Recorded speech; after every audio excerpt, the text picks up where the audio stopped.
उससे लगभग 40% अधिक फोर्स हम लोग यहाँ डिप्लॉय कर रहे हैं। महाकुंभ में आने वाले वीआईपी और वीवीआईपी के लिए सुरक्षा के कड़े इंतजाम किए गए हैं।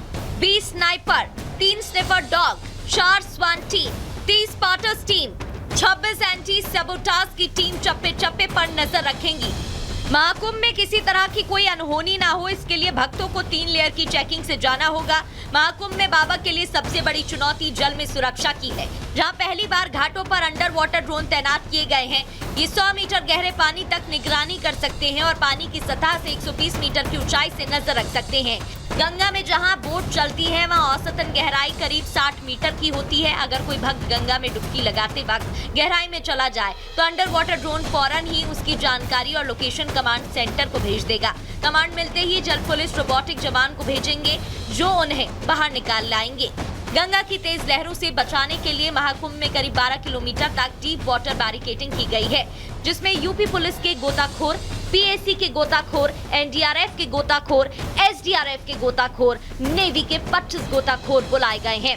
इतना ही नहीं, अगर किसी कारण अचानक भगदड़ मच जाती है तो उसके लिए घुड़सवार पुलिस भी तैनात है। इनमें अमेरिका के, इंग्लैंड के और माउंटेन पुलिस के घोड़े हैं। डिजास्टर, आपदा प्रबंधन, फायर सेफ्टी तथा ट्रैफिक के लिए विशेष प्रबंध, विशेष फंड्स जारी किए थे ताकि श्रद्धालुओं को किसी तरह की यहाँ कोई कठिनाई न हो।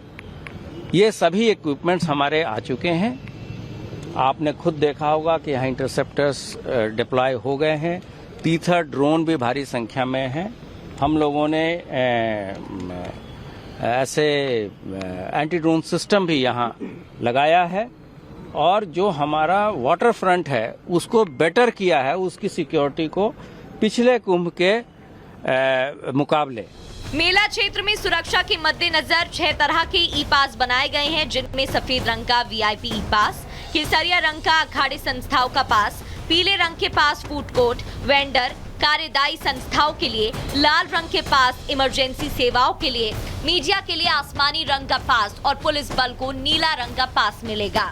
मतलब योगी की फोर्स सब तरफ से किसी भी अनहोनी से निपटने के लिए तैयार है।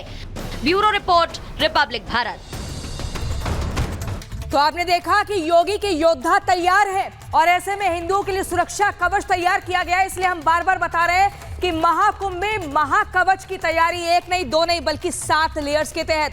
आपको ये भी बता दें कि इस महाकुंभ में 40 से 45 करोड़ सनातनी पहुंचेंगे और साथ ही ये भी जानकारी आपको दे दें कि जो ये महाकुंभ है वो 13 जनवरी से शुरू हो रहा है। सनातन का सबसे बड़ा पर्व है।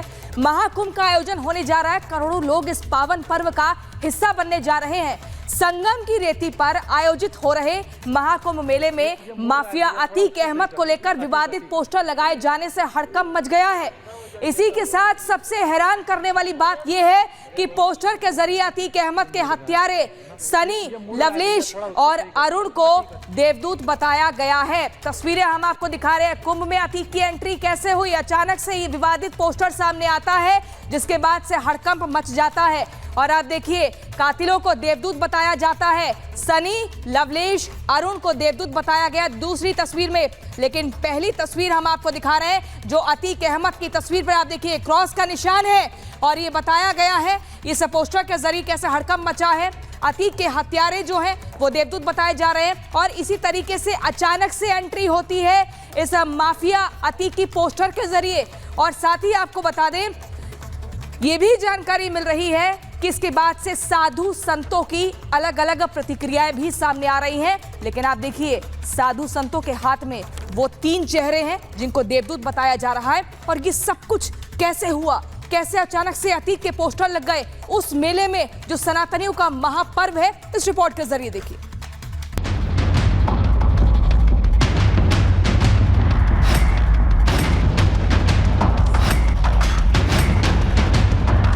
मौलाना जी को ये समझाने की कोई जरूरत नहीं कि सनातन धर्म कभी धर्मांतरण भी कराता है और कुंभ उसी सनातन परंपरा का एक संकल्प है। हाथी जब चलता है तो कुत्ते भौंकते हैं। प्रयागराज में होने जा रहे महाकुंभ को लेकर सियासी सरगर्मी हर रोज तेजी पकड़ रही है।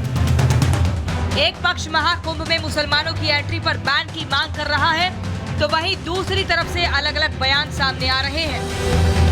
कहीं तैयारियों पर सवाल उठ रहा है तो कहीं कुंभ की जमीन पर। ऑल इंडिया मुस्लिम जमात के अध्यक्ष मौलाना शहाबुद्दीन रिजवी बरेलवी ने कुंभ की जमीन को वक्फ की बताकर ऐसा विवाद खड़ा कर दिया है जिस पर बवाल मचना तय है। प्रयागराज के जो मुसलमान हैं, एलानिया तौर पर इस बात को कहा कि जो जमीन है, जिस जमीन पर, जमीन के बहुत सारे हिस्से पर जो शामियाने तंबू वगैरह लगाए गए हैं, इंतजाम किए गए हैं, मेला लग रहा है, ये वक्फ की ज़मीन है और वहाँ के मुसलमानों की ज़मीन है। मगर दरियादिली देखिए मुसलमानों की कि मुसलमानों ने कुंभ के मेले की तैयारियां, शामियाने और पंडाल, रोड और सड़कें और खड़ंजों पर कभी मना नहीं किया कि यहाँ पे मत लगाइए। मौलाना शहाबुद्दीन बरेलवी मुसलमानों के दरियादिली का दम भर रहे हैं, लेकिन उनके बयान पर साधु संतों में नाराजगी देखने को मिल रही है और तत्काल प्रभाव से गिरफ्तार करने की मांग हो रही है। कट्टरपंथी सोच को साबित करने के लिए महाकुंभ की भूमि को भी वक्फ बोर्ड की बता रहे हैं। ये बहुत ही दुर्भाग्यपूर्ण है। इन पे तत्काल इनकी गिरफ्तारी होनी चाहिए, इनके खिलाफ FIR दर्ज होना चाहिए, ऐसे लोग सलाखों में होने चाहिए।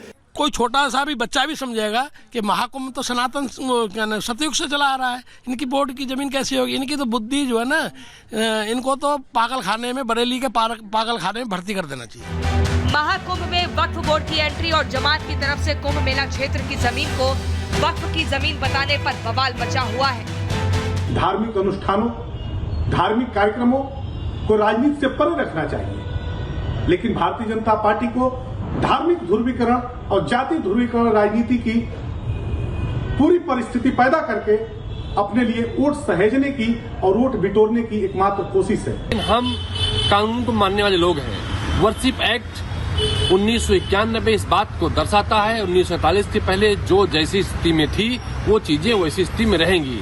मुझे लगता है हर किसी को वर्शिप एक्ट 1991 को मानना चाहिए। वक्फ चाहे जिस जमीन पर हाथ रख दे वो उसकी, और उसके इस आदेश पर न्यायालयों में जाके अब अपील भी नहीं कर सकते।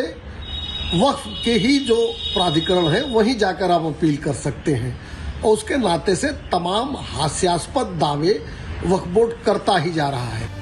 अब कुंभ मेला क्षेत्र की जमीन वक्फ की है या फिर मौलाना के दावे फर्जी हैं, ये तो प्रशासन ही बताएगा। लेकिन मौलाना के इस बयान को उनकी बौखलाहट से जोड़ा जा रहा है। बौखलाहट इसलिए क्योंकि कुंभ में मुसलमानों की एंट्री पूरी तरह से बैन की गई है। मुसलमानों को कुंभ में दुकानें लगाने पर भी मनाही है, तो वहीं कुंभ में मुसलमानों की घर वापसी की बातें भी सामने आ रही हैं।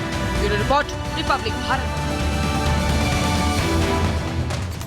तो देखिए, कुंभ की जमीन को वक्फ का बताया जा रहा है, लेकिन आपको बता दें इसमें पूरे 3 एंगल शुरुआत से देखे गए हैं। पहले ही कहा गया कि इस महापर्व में मुसलमानों की एंट्री नहीं होगी, कोई भी दुकान नहीं लगाएगा, कोई भी मुस्लिम दुकान नहीं लगाएगा, क्योंकि उनको बार बार ये कहा जाता है थूक कांड और यूरिन कांड के ये काम करते हैं। फिर ये कहा गया कुछ मुसलमान आएंगे, उनको न्योता दिया जाएगा, वो डुबकी लगाएंगे और उनकी घर वापसी होगी। लेकिन अचानक से वक्फ की एंट्री हो जाती है। लेकिन वहीं बागी